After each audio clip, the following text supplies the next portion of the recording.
In a small, quiet town nestled between rolling hills and dense forests, there lived a woman named Evelyn Thompson. At 74 years old, Evelyn was known for her warm smile, her knack for storytelling, and the vibrant flower garden that surrounded her modest home. Her house stood at the edge of the neighborhood, tucked away from the hustle and bustle of the main streets. For decades, Evelyn had lived peacefully in this little corner of the world, finding joy in simple things like baking pies, tending to her roses, and chatting with neighbors who stopped by for a cup of tea. But life, as Evelyn would soon discover, has a way of testing even the strongest spirits. Evelyn's days were predictable, almost rhythmic.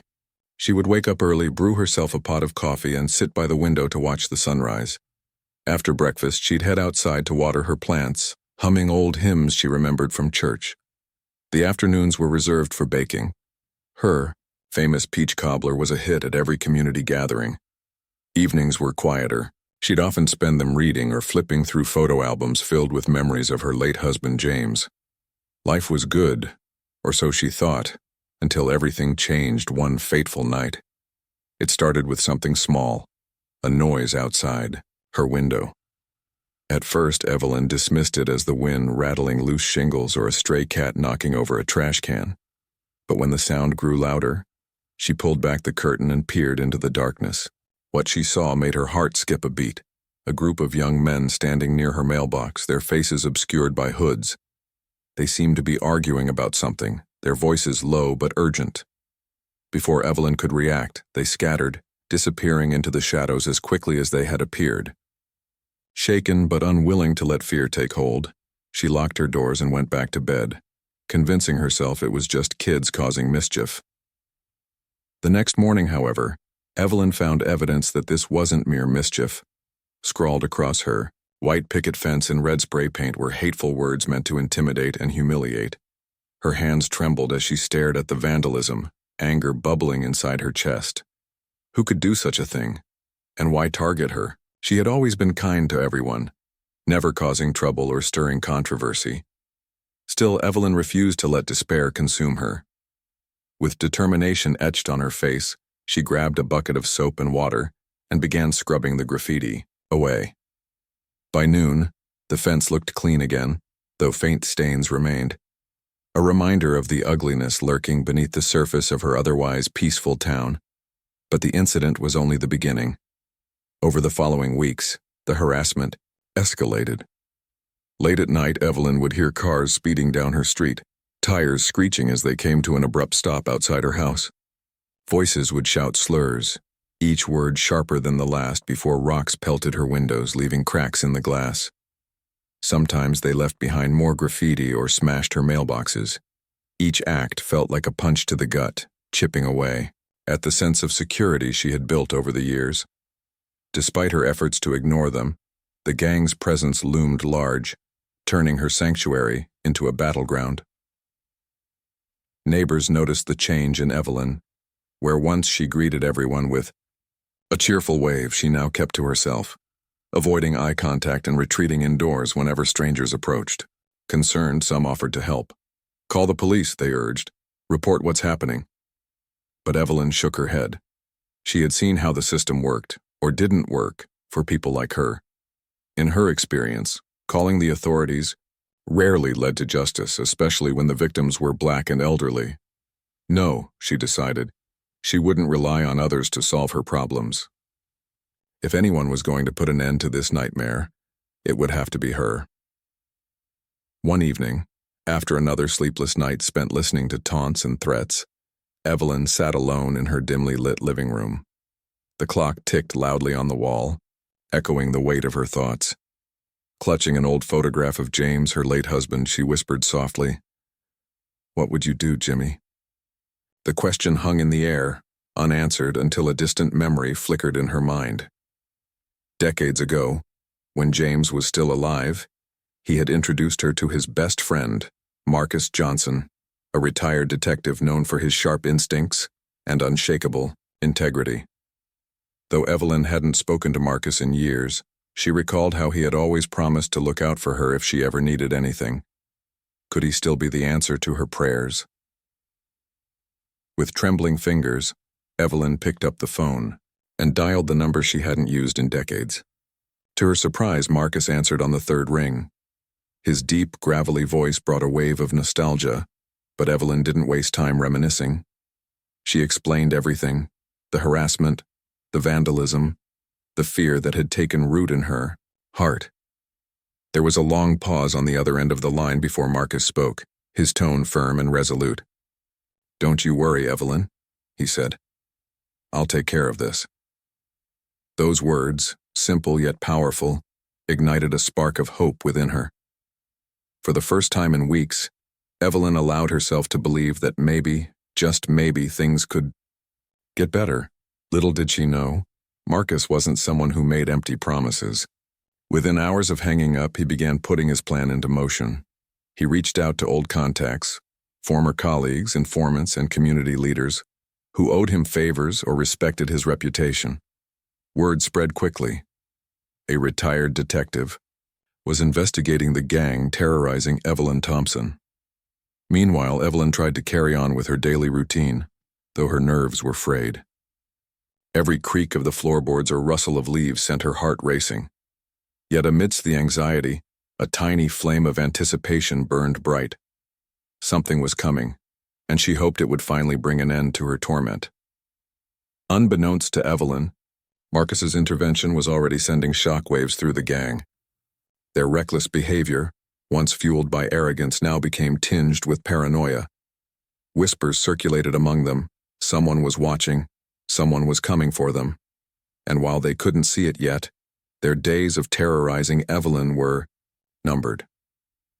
The stage was set for a showdown, one that would not only restore Evelyn's peace but also serve as a powerful reminder that courage and resilience can overcome even the darkest forces. As the days passed, Evelyn's life became a delicate balancing act between fear and hope.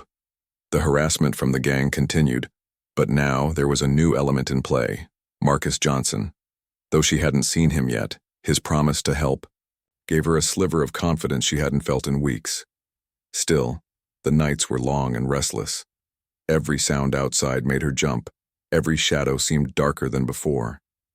Yet deep down, Evelyn clung to the belief that Marcus would make good on his word. Marcus wasted no time getting to work. After hanging up with Evelyn, he spent hours poring over old case files and maps of the neighborhood. He knew gangs like this one. They operated with a mix of bravado and cowardice, striking when they thought no one was watching but scattering at the first sign of real resistance. What they lacked in sophistication, they made up for in ruthlessness. But Marcus had faced worse during his years as a detective, and he wasn't about to let a group of punks terrorize an innocent woman. The first step was gathering information. Marcus reached out to his network of contacts, people who still kept tabs on the underbelly of the town. One call led to another, and soon he had a clearer picture of the gang's activities. They called themselves the Vipers, a name meant to evoke fear but which sounded childish to anyone who knew better. Their leader, a wiry young man named Kyle, was known for his temper and reckless behavior. Most of the members were teenagers, or men in their early 20s, drawn together by a toxic mix of boredom, anger, and misplaced loyalty. To outsiders, they might have seemed harmless, but Marcus knew better. Hate groups like theirs thrived on intimidation, preying on those they deemed vulnerable. With this knowledge in hand, Marcus decided it was time to pay Evelyn a visit. He arrived at her house late one afternoon, parking his old sedan a few houses down to avoid drawing attention. When Evelyn opened the door, her face lit up with relief. Marcus hadn't changed much since she last saw him.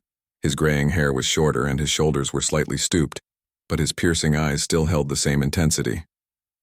"Evelyn," he said warmly, pulling her into a hug. "It's been too long." After exchanging pleasantries, they sat down at her kitchen table, where Marcus laid out his plan. "I need you to tell me everything," he said gently. "Every detail matters: their voices, their cars, anything unusual." Evelyn nodded, recounting each incident with remarkable clarity. She described the red spray paint on her fence, the rocks thrown at her windows, the taunts that echoed through the night. As she spoke, Marcus listened intently, jotting notes in a worn notebook. When she finished, he leaned back in his chair, his expression grim. "This isn't random," he said finally. "They're targeting you because of who you are. That makes it personal, for them and for us." Over the next few days, Marcus worked tirelessly behind the scenes. He visited local businesses, asking if anyone had noticed suspicious activity near Evelyn's street. He spoke to parents whose sons might be involved, appealing to their sense of morality. And he coordinated with a few trusted officers who owed him favors, ensuring that the police would be ready to act when the time came. Meanwhile, Evelyn did her best to stick to her routine, though she couldn't shake the feeling that something big was brewing. One evening, as Evelyn watered her flowers in the fading sunlight, she spotted a figure standing at the edge of her yard. It was Kyle, the gang's leader. His hood was pulled low over his face, but she recognized him instantly from descriptions Marcus had shared. Her heart pounded as he stepped closer, his lips curled into a sneer. "You think someone's gonna save you?" he spat. "No one cares about old ladies like you." Evelyn forced herself to stand tall, meeting his gaze without flinching. "You're wrong," she replied calmly. "People care more than you know." Kyle laughed, a harsh, mocking sound before turning and disappearing into the shadows. Shaken but resolute, Evelyn retreated indoors, locking the door behind her. She called Marcus immediately, her voice trembling as she relayed the encounter. To her surprise, Marcus didn't seem alarmed. Instead, his tone turned steely. "Good," he said. "That means they're getting nervous. Just hold on a little longer, Evelyn. We're closing in." True to his word, Marcus ramped up his efforts. He enlisted the help of a few burly friends. From his days on the force, men who weren't afraid to rattle cages if it meant protecting someone in need. Together, they began patrolling the area around Evelyn's house, keeping a low profile but making their presence known. They parked unmarked cars at strategic points and stationed themselves in inconspicuous locations, waiting for the gang to make their next move. Word spread quickly among the Vipers. Someone was onto them, and it wasn't just the police. Despite the growing tension, Evelyn refused to live in fear. She planted new flowers in her garden, defiantly replacing those the gang had trampled. She baked pies for her neighbors, thanking them for their support. And she prayed, not for revenge, but for strength to endure whatever came next. Her resilience inspired those around her. Neighbors who had once turned a blind eye to the gang's actions now joined forces to protect her. Some offered to stay, overnight at her house. Others kept watch from their windows, ready to alert Marcus if anything suspicious happened. Finally, the moment of reckoning arrived. Late one night, as rain drizzled softly against the pavement, the Vipers gathered near. Evelyn's mailbox emboldened by their anonymity. They shouted insults and hurled rocks at her windows, laughing as if nothing could stop them. But this time, things were different. Within minutes, flashing lights illuminated the street. 2 unmarked cars screeched to a halt, followed by a patrol vehicle. Out stepped Marcus, flanked by officers and his burly companions. The gang froze, caught completely off guard. Marcus approached them, his voice cutting through the chaos like a knife. "You picked the wrong woman to mess with," he growled, his eyes blazing with fury. Without hesitation, the officers moved in, handcuffing the gang members one by one. Kyle struggled and swore, but it was useless. By the time the commotion died down, all of the Vipers were loaded into the patrol car, their faces pale with shock and fear. As the vehicles drove away, Evelyn stood on her porch watching the scene unfold. Tears streamed down her cheeks, not tears of sadness but of triumph. For months she had endured hatred and cruelty, but now she had emerged victorious. More importantly, she had done so without letting bitterness consume her. In that moment, surrounded by neighbors who cheered and hugged her, Evelyn realized something profound. Courage isn't the absence of fear. It's the decision to act despite it. Word of the arrest spread quickly throughout the neighborhood, sparking conversations about racism, safety, and accountability. People who had previously ignored the gang's behavior now admitted their mistakes and vowed to do better. Community meetings were organized to address lingering issues of prejudice and inequality, with Evelyn often invited to share her story. Though she never sought the spotlight, her bravery became a beacon of hope for others. For Evelyn, life slowly returned to normal, or rather, a new kind of normal. Her garden flourished once again, her pies brought smiles to countless faces, and her home felt safe for the first time in months. Yet the experience left an indelible mark on her. She carried herself with even greater dignity, knowing she had faced hatred head-on and prevailed. Whenever someone thanked her for her courage, she simply smiled and said, "It takes more than hate to break a spirit like mine." And so, Evelyn Thompson became more than just a survivor. She became a symbol of resilience, a testament to the power of standing up against injustice. Her story reminded everyone who heard it that even in the darkest times, light can shine through, if we have the courage to let it.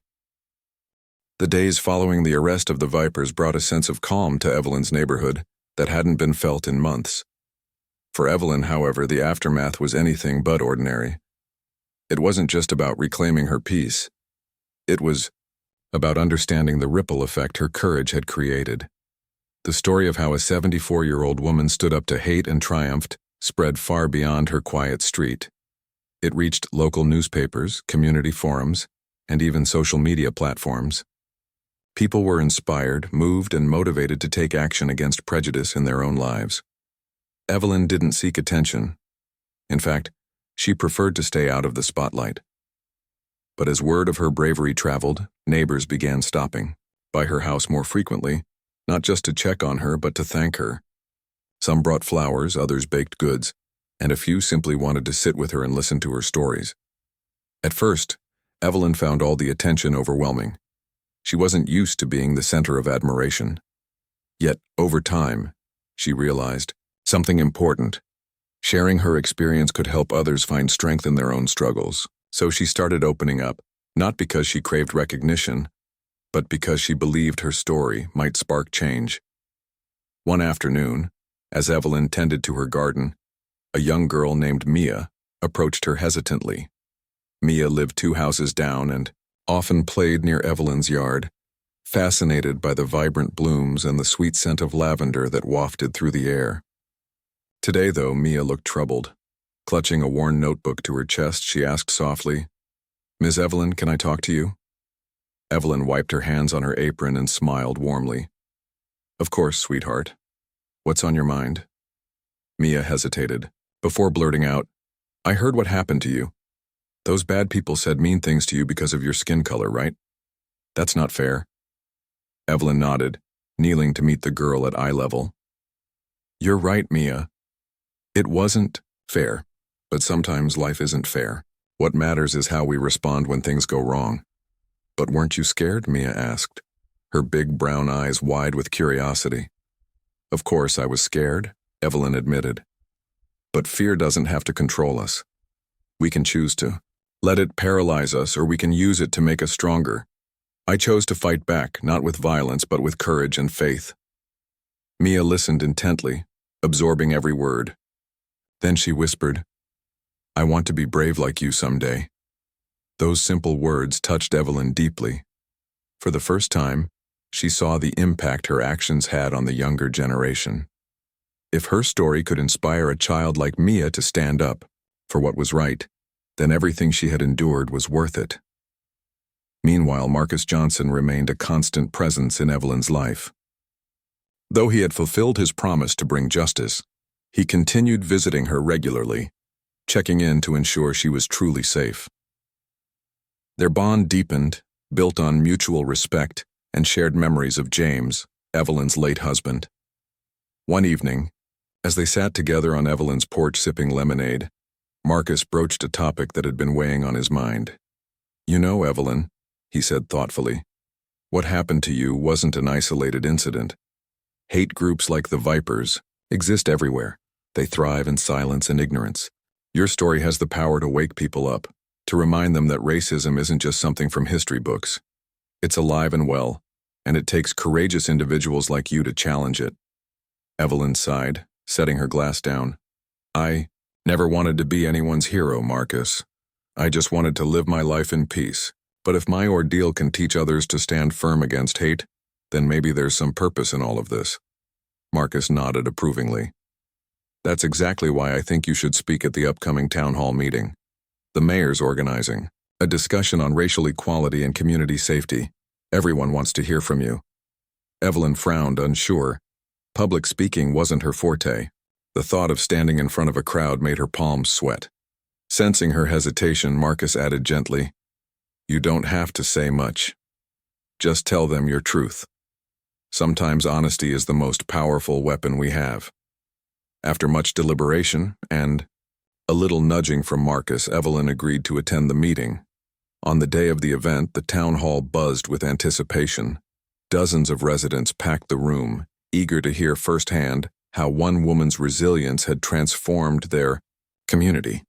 When Evelyn walked in, leaning slightly on her cane, the crowd erupted into applause. She blushed, waving shyly as she took her seat beside the mayor. When it was her turn to speak, Evelyn rose slowly, gripping the podium for support.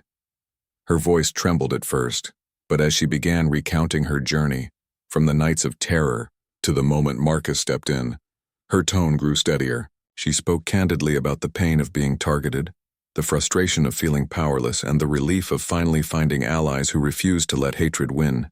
By the end of her speech, there wasn't a dry eye in the room. "I'm no hero," Evelyn concluded. "I'm just a woman who believes in doing what's right no matter how hard it gets. Hatred will always try to divide us, but love and unity are stronger. Let's work together to build a world where no one has to face what I did." Her words resonated deeply with everyone present. Inspired by her message, the town council announced plans to implement anti-racism workshops in schools, increase police patrols in vulnerable neighborhoods, and create a hotline for reporting hate crimes anonymously. The changes wouldn't happen overnight, but Evelyn's courage had planted a seed of hope and progress. In the weeks that followed, Evelyn noticed subtle yet meaningful shifts in her community. Neighbors who had once kept to themselves now greeted each other warmly. Parents encouraged their children to play together regardless of race or background, and Evelyn herself became a fixture at local events, sharing her wisdom and offering guidance whenever needed. Her home, once a target of hate, became a symbol of unity, a place where people gathered to celebrate diversity and resilience. Yet despite the accolades and newfound friendships, Evelyn remained grounded. She continued tending to her garden, baking pies and cherishing the simple joys of life. To her, these small pleasures were reminders of what truly mattered: kindness, perseverance, and the belief that even in the darkest times, light could shine through.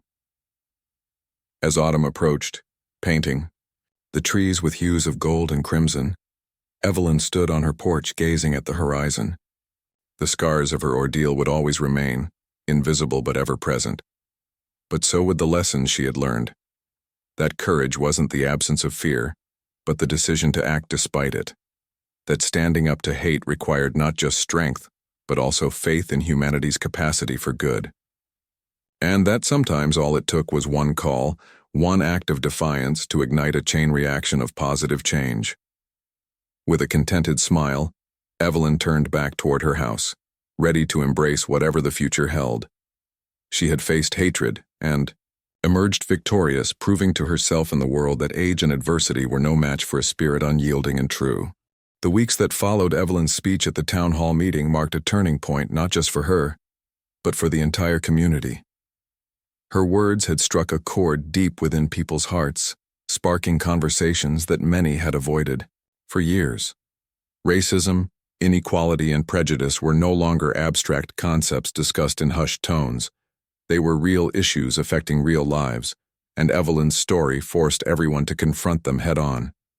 Slowly but surely, the neighborhood began to transform. One of the most noticeable changes was the way neighbors interacted with each other. Before Evelyn's ordeal, the street had been friendly enough, but there had always been an unspoken divide, a subtle segregation based on race, income, or background. Now those barriers started breaking down. People who had lived side by side for decades without exchanging more than polite nods found themselves sitting together on porches, sharing meals and swapping stories. Evelyn often hosted informal gatherings in her backyard, inviting anyone who wanted to come. These weren't fancy events, just simple get-togethers where folks could laugh, eat homemade pie, and talk openly about their hopes and fears. At one such gathering, a man named Greg approached Evelyn hesitantly. Greg was new to the neighborhood, having moved in a few months earlier with his wife and 2 young sons. He had heard whispers about the gang's harassment, but hadn't fully understood its impact until Evelyn shared her story at the town hall. "I'm sorry we didn't do more to help sooner," he said, his voice heavy with guilt. "We should have stood up for you." Evelyn smiled gently, placing a reassuring hand on his arm. "It's easy to feel helpless when something like this happens," she replied. "What matters is what you do now. And from what I see, you're doing plenty." She gestured toward the lively crowd in her yard, children playing tag, adults chatting animatedly, plates piled high with food shared by everyone. "This is how we heal. Together." Greg nodded, visibly moved. From that day forward, he became one of Evelyn's strongest allies, helping organize community events and even starting a neighborhood watch program to ensure everyone felt safe. His involvement inspired others to step up as well, creating a network of support that extended far beyond Evelyn's immediate circle. Meanwhile, Marcus Johnson continued to play a vital role in keeping the momentum going. Though he had initially stepped in to protect Evelyn, he soon realized that her case was part of a larger pattern of systemic neglect. Hate crimes often went unreported or unpunished because victims feared retaliation or doubted the system's ability to deliver justice. Determined to address this gap, Marcus partnered with local organizations to establish a hotline specifically for reporting incidents of racism and harassment. The hotline promised anonymity and swift action, giving residents a safe outlet to voice their concerns. Marcus also worked closely with schools, delivering workshops designed to educate students about the dangers of hate groups and the importance of standing against discrimination. During one session at the local high school, a teenage boy raised his hand hesitantly. "Mr. Johnson," he began, "what if someone you know is part of a group like the Vipers? How do you convince them to change?" Marcus paused, considering the question carefully. "That's a tough spot to be in," he admitted. "But remember, no one is born hating others. It's something they learn. Sometimes all it takes is one honest conversation to plant doubt in their minds. Show them kindness instead of anger. Let them see the harm they're causing. Change doesn't happen overnight, but every small effort counts." The boy nodded thoughtfully, clearly processing Marcus's advice. After the workshop ended, several students lingered, asking questions and expressing interest in volunteering for anti-racism initiatives. It was moments like these that reminded Marcus why he had chosen this path: to inspire the next generation to build a better future. Back at home, Evelyn faced her own challenges as she adjusted to her new reality. While the gang's arrest had brought relief, it also left her grappling with lingering emotions. Some nights she still woke up startled, convinced she heard voices outside her window. Other times she found herself staring at the faint stains on her fence, reminders of the graffiti that had once marred her property. But instead of letting these memories weigh her down, Evelyn channeled her energy into creative outlets. She began painting, a hobby she hadn't touched since her youth. Using bright colors and bold strokes, she created vibrant murals depicting themes of hope, unity, and resilience. One piece, titled "Blossoms After the Storm," featured a lone flower blooming amidst jagged rocks, symbolizing her journey through adversity. When neighbors admired her work, Evelyn offered to teach art classes for children in the community. The sessions quickly became popular, drawing kids of all ages who eagerly learned to express themselves through color and imagination. Through her art and activism, Evelyn discovered a renewed sense of purpose. She realized that while her battle against the Vipers had ended, the fight for equality and justice was ongoing. Every act of kindness, every conversation challenging prejudice, and every effort to uplift marginalized voices contributed to a larger movement. And though she might never see the full extent of her impact, Evelyn took comfort in knowing she was planting seeds of change that would grow long after she was gone. As autumn deepened, bringing cooler temperatures and golden sunlight filtering through the trees, Evelyn noticed another shift in her life. For so long she had carried the weight of loneliness, especially after losing James. But now she was surrounded by people who genuinely cared for her, neighbors who checked in regularly, friends who invited her to join their activities, and even strangers who stopped by just to thank her for her courage.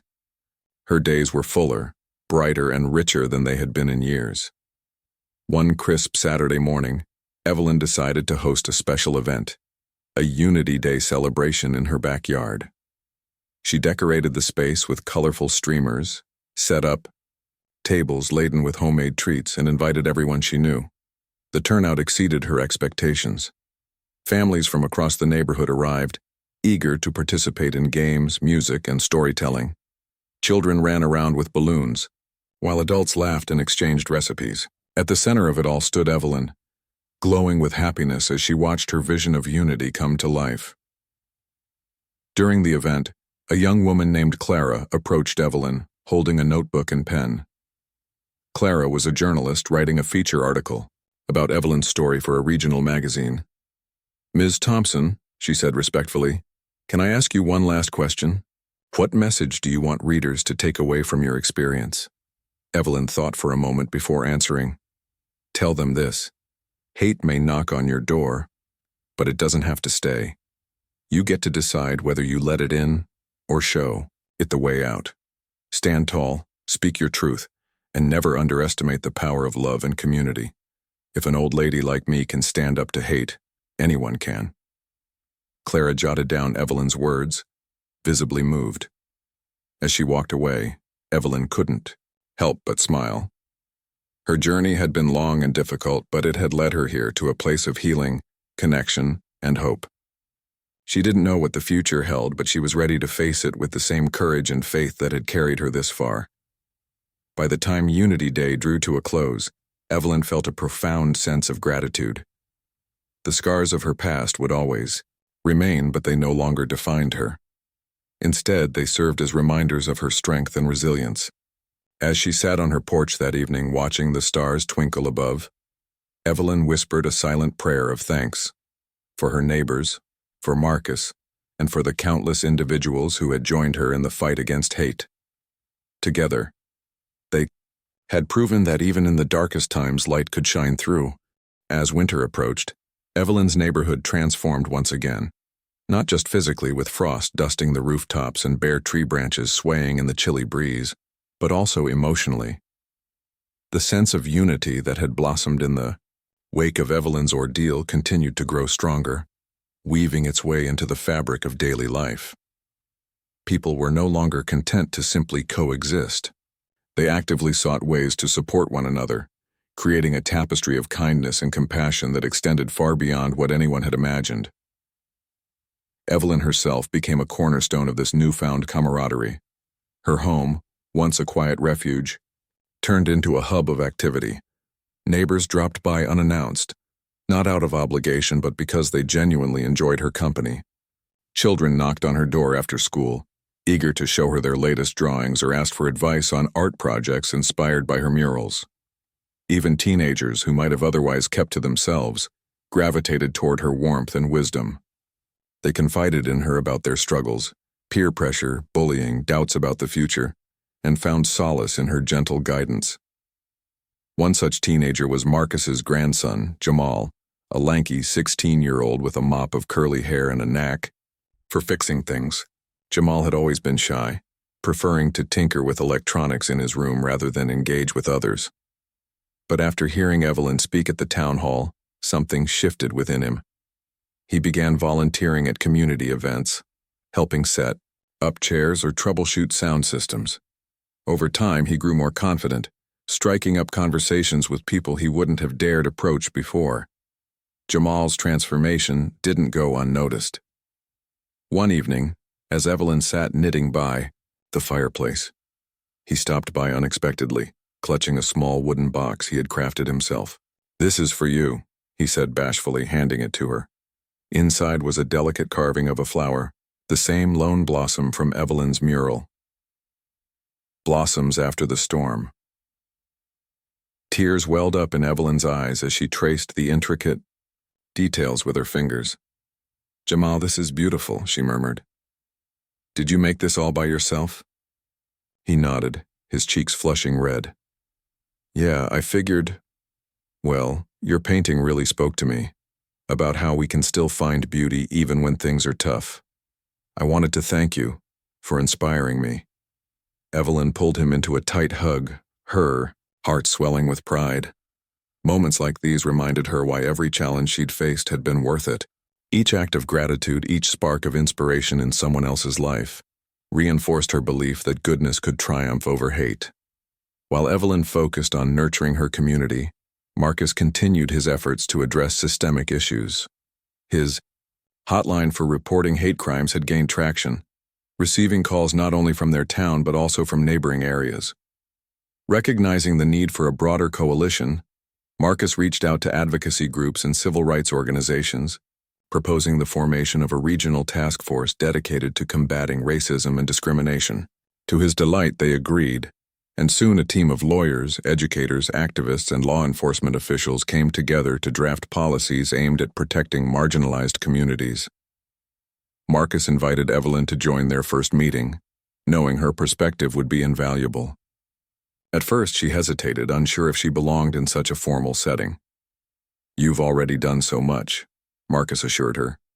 "Your voice matters. These people need to hear your story firsthand." Reluctantly, Evelyn agreed.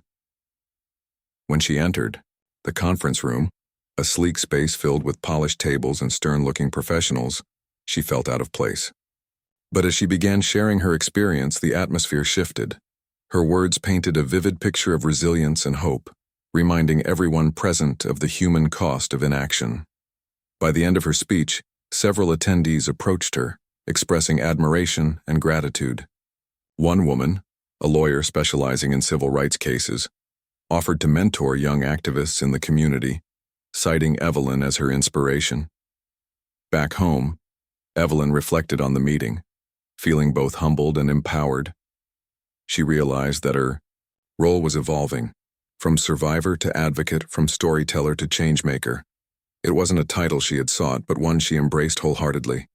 With each passing day, she discovered new ways to contribute, whether through mentoring youth, participating in policy discussions, or simply offering a listening ear to those in need. Winter brought its own challenges, particularly for vulnerable members of the community. Many elderly residents struggled to keep warm, while families living paycheck to paycheck worried about heating bills. Determined to help, Evelyn spearheaded a Warm Hearts initiative, rallying neighbors to donate blankets, coats, and firewood. She partnered with local churches and businesses to distribute supplies discreetly, ensuring no one felt embarrassed about accepting assistance. The response was overwhelming, with contributions pouring in from across town. One snowy afternoon, as Evelyn sorted through donations in her garage, she spotted a familiar face outside. It was Kyle, the former leader of the Vipers. Released on bail pending trial, he shuffled awkwardly near her driveway, his hands shoved deep into his pockets. For a moment, Evelyn froze, memories of his taunts flooding back. But then she noticed something different in his demeanor. Uncertainty, perhaps even remorse. Taking a deep breath, she stepped outside. "Kyle," she called softly. He flinched, startled, before turning to face her. "What are you doing here?" she asked, keeping her tone neutral. Kyle stammered, avoiding her gaze. "I heard about the donation drive. Thought, maybe, I could help." Evelyn studied him carefully, searching for sincerity behind his nervousness. Finally, she nodded. "All right, come inside." Over the next hour, Kyle worked alongside Evelyn, sorting items and loading them into cars bound for distribution centers. Though he said little, his actions spoke volumes. By the end of the day, sweat dripped from his brow and a faint smile played on his lips. As he prepared to leave, he paused, looking at Evelyn uncertainly. "Thank you," he muttered, "for letting me Do this. Evelyn placed a hand on his shoulder. Change starts with choices, Kyle. Keep making the right ones. That encounter stayed with Evelyn long after Kyle disappeared into the snow-covered streets. It reminded her that redemption was possible, even for those who had caused harm. Hatred, she realized, wasn't innate. It was learned. And if hatred could be taught, so could love, empathy, and understanding. As December drew to a close, Evelyn hosted a holiday gathering in her backyard, complete with twinkling lights strung between trees and a table laden with homemade treats. Despite the cold, dozens of neighbors bundled up and attended, their laughter echoing through the crisp air. Children built snowmen, couples exchanged gifts, and elders shared stories around a crackling fire pit. It was a scene of pure joy, one that Evelyn never could have envisioned during her darkest days. Standing amidst the festivities, Evelyn felt a profound sense of fulfillment. Her journey had been marked by pain, fear, and uncertainty, but it had also led her to discover extraordinary strength within herself and incredible goodness in others. She knew the road ahead wouldn't always be easy. Prejudice and injustice still lingered, lurking in shadows, waiting to resurface. But Evelyn was ready. She had faced hatred head-on and emerged victorious, proving that courage and unity could overcome even the fiercest storms. That night, as Evelyn gazed at the starlit sky, she whispered a silent promise: to continue fighting for justice, to uplift those in need, and to spread light wherever darkness threatened to take hold. Her story was far from over, but one thing was certain. Evelyn Thompson had become a beacon of hope, a testament to the enduring power of resilience and love. As the new year dawned, Evelyn Thompson found herself at a crossroads, not of fear or uncertainty, but of purpose. The events of the past months had reshaped not only her life but also the lives of everyone around her. Her courage had ignited, a flame that refused to be extinguished, a flame of unity, resilience, and hope. Now, as winter gave way to spring, Evelyn realized that her role in this evolving story was far from over. If anything, it was just beginning. The neighborhood continued to flourish under the spirit of togetherness she had inspired. What started as small acts of kindness, neighbors shoveling each other's driveways, sharing meals, or simply checking in on one another, had grown into something much bigger. Community gardens sprouted in empty lots, where families worked, side by side, planting vegetables and flowers. Weekly potlucks became a tradition, bringing people together over steaming plates of homemade dishes. Even the local library hosted book clubs focused on themes of equality and justice, sparking lively discussions among residents of all ages. Evelyn remained at the heart of these efforts, though she never sought recognition for her contributions. She believed deeply that change wasn't about one person leading the charge. It was about everyone playing their part. Still, there were moments when her influence became undeniable. Take, for instance, the day she convinced the town council to rename a neglected park after James, her late husband. He would have loved this, she said during the dedication ceremony, her voice thick with emotion. He always believed in bringing people together. The newly christened James Thompson Memorial Park quickly became a gathering spot for the community. Children played on swings, while parents chatted on benches nearby. On weekends, volunteers organized outdoor movie nights, yoga classes, and art workshops, all free and open to anyone who wanted to join. The park symbolized more than just recreation. It represented renewal and connection, values Evelyn held. Dear, meanwhile, Marcus Johnson continued his tireless work addressing systemic issues. His regional task force gained momentum, successfully lobbying for stricter penalties against hate crimes and increased funding for diversity training programs in schools and workplaces.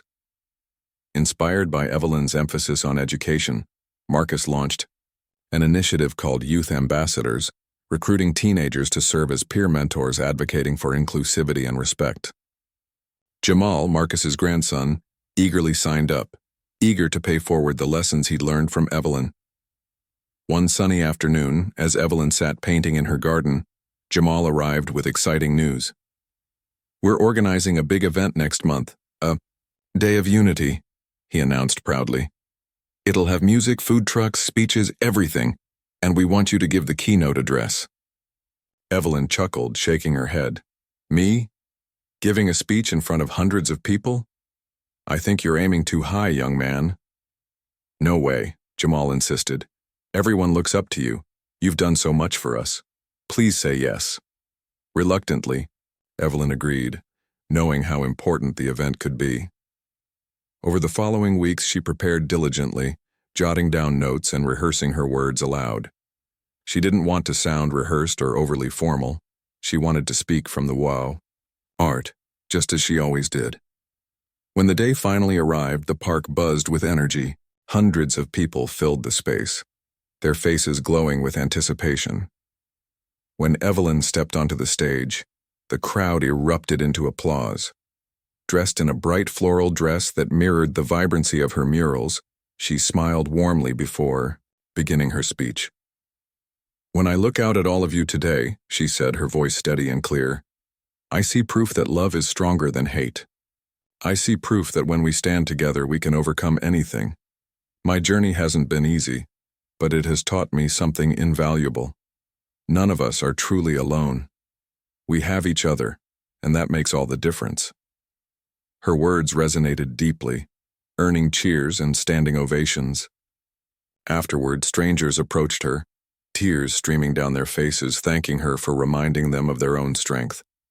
A young girl handed her a handmade card that read, "Thank you for showing me I can be brave too." Evelyn hugged her tightly, feeling a surge of gratitude wash over her. But Evelyn's impact extended beyond speeches and celebrations. In quieter moments, she continued mentoring individuals who sought her guidance. One such person was Kyle, the former leader of the Vipers. Following his brief stint volunteering during the winter donation drive, he began attending counseling sessions recommended by Marcus. Slowly but surely, he distanced himself from his old gang and started rebuilding his life. He took odd jobs around the neighborhood, helping repair fences and mow lawns. Though some neighbors remained wary, others welcomed his efforts, recognizing the sincerity in his actions. One evening, as Evelyn watered her flowers, Kyle approached hesitantly. "Miss Thompson," he said, his voice trembling slightly, "I just wanted to thank you for believing in me when no one else did." Evelyn set down her watering can and looked at him thoughtfully. "Kyle, you've done the hard work yourself. All I did was give you a chance. Don't waste it." He nodded, determination flashing in his eyes. "I won't. I promise." As spring unfolded, Evelyn noticed subtle yet meaningful changes in Kyle. He joined community cleanup projects, struck up conversations with neighbors, and even volunteered at the youth art classes Evelyn led. Watching him transform reinforced her belief in second chances and the power of compassion to heal wounds inflicted by hate. By summer, Evelyn's neighborhood had become a model for others across the region. Local news outlets featured stories about its transformation, highlighting initiatives like the Unity Day celebration, the anti-racism workshops, and the revitalized park.